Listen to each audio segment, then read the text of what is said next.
महाशिवरात्रि। महाशिवरात्रि के दिन एक घटी घटना खुद शिव ने अपनी पत्नी पार्वती को बताई थी। एक बार पार्वती जी ने भगवान शिव शंकर से पूछा, ऐसा कौन सा श्रेष्ठ तथा सरल व्रत पूजन है जिससे मृत्युलोक के प्राणी आपकी कृपा सहज ही प्राप्त कर लेते हैं। तब उत्तर में शिव जी ने पार्वती को शिवरात्रि के व्रत का विधान बताकर यह कथा सुनाई। एक बार चित्रभानु नामक एक शिकारी था। पशुओं की हत्या करके वह अपने कुटुंब को पालता था। वह एक साहूकार का ऋणी था, लेकिन वो शिकारी उस साहूकार का ऋण समय पर न चुका सका। क्रोधित साहूकार ने शिकारी को अपने शिव मठ में बंदी बना लिया। संयोग से उस दिन शिवरात्रि थी। शिकारी ध्यानमग्न होकर शिव संबंधी धार्मिक बातें सुनता रहा। चतुर्दशी को उसने शिवरात्रि व्रत की कथा भी सुनी। संध्या होते ही साहूकार ने उसे अपने पास बुलाया और ऋण चुकाने के विषय में बात की। शिकारी अगले दिन सारा ऋण लौटा देने का वचन देकर उस बंधन से छूट गया। अपनी दिनचर्या की भांति वह जंगल में शिकार के लिए निकला, लेकिन शिकारी दिन भर बंदी गृह में रहने के कारण भूख प्यास से व्याकुल रहा। शिकार करने के लिए वह एक तालाब के किनारे बेल वृक्ष पर पड़ाव बनाने लगा। उस बेल वृक्ष के नीचे शिवलिंग था जो वेलों पत्रों से ढका हुआ था, लेकिन शिकारी को उसका पता न चला। पड़ाव बनाते समय उसने जो टहनियां तोड़ी वे संयोग से शिवलिंग पर गिरी।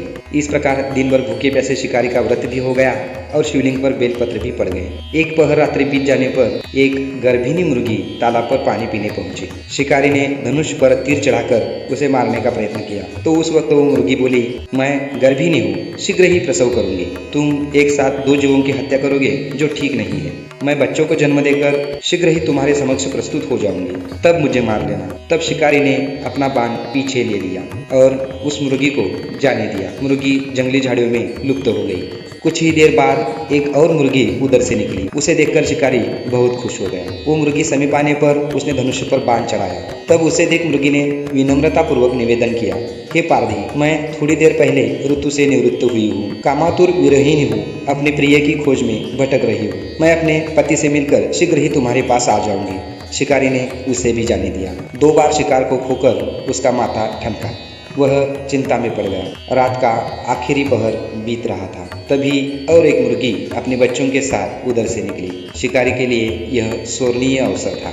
अब उसने धनुष पर तीर चढ़ाने में देर नहीं लगाई। वह तीर छोड़ने ही वाला था, तब वो मुर्गी बोली, हे पारधी, मैं इन बच्चों को इनके पिता के हवाले करके लौट आऊंगी। इस समय शिकारी हंसा और बोला, सामने आए शिकार को छोड़ दूं, मैं ऐसा मूर्ख नहीं। इससे पहले मैं 2 बार अपना शिकार खो चुका हूँ। मेरे बच्चे भूख प्यास से तड़प रहे होंगे। उत्तर में मुर्गी ने फिर कहा, जैसे तुम्हारे अपने बच्चे की ममता सता रही है, ठीक वैसे ही मुझे भी। इसलिए सिर्फ बच्चों के नाम पर मैं थोड़ी देर के लिए जीवदान मांग रही हूँ। हे पारधी, मेरा विश्वास कर, मैं इन्हें इनके पिता के पास छोड़कर तुरंत लौटने की प्रतिज्ञा करती हूँ। मुर्गी का दीन शोर सुनकर शिकारी को उस पर दया आ गई। शिकारी ने उस मुर्गी को भी जाने दिया।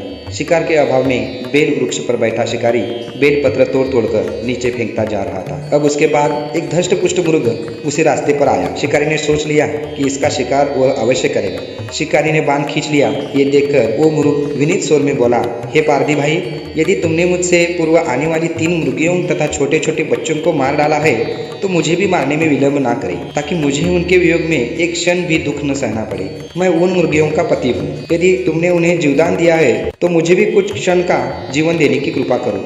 मैं उनसे मिलकर तुम्हारे समक्ष उपस्थित हो जाऊंगा।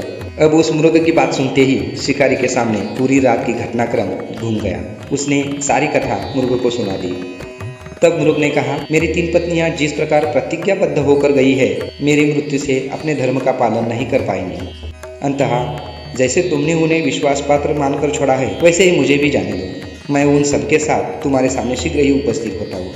उपवास, रात्रि जागरण तथा शिवलिंग पर बेलपत्र चढ़ने से शिकारी का हिंसक हृदय निर्मल हो गया था। उसमें भगवत शक्ति का वास हो गया था। धनुष तथा बाण उसके हाथ से सहज ही छूट गया। भगवान शिव की अनुकंपा से उसका हिंसक हृदय कारुणिक भाव से भर गया। वह अपने अतीत कर्मों को याद करके पश्चाताप की ज्वाला में जलने लगा। थोड़ी देर बाद वह मुर्ग सह परिवार शिकारी के समक्ष उपस्थित हो गया, ताकि वह उनका शिकार कर सके। किंतु जंगली पशुओं की ऐसी सत्यता, सात्विकता एवं सामूहिक प्रेम भावना देखकर शिकारी को बड़ी ग्लानि हुई। उसके नेत्रों से आंसुओं की झड़ी लग गई। उस मृग परिवार को न मारकर शिकारी ने अपने कठोर हृदय को जीवाहिंसा से हटा सदा के लिए कोमल एवं दयालु बना लिया। देवलोक से समस्त देव समाज भी इस घटना को देख रहे थे। घटना की परिणति होते ही देवी देवताओं ने पुष्प वर्षा की।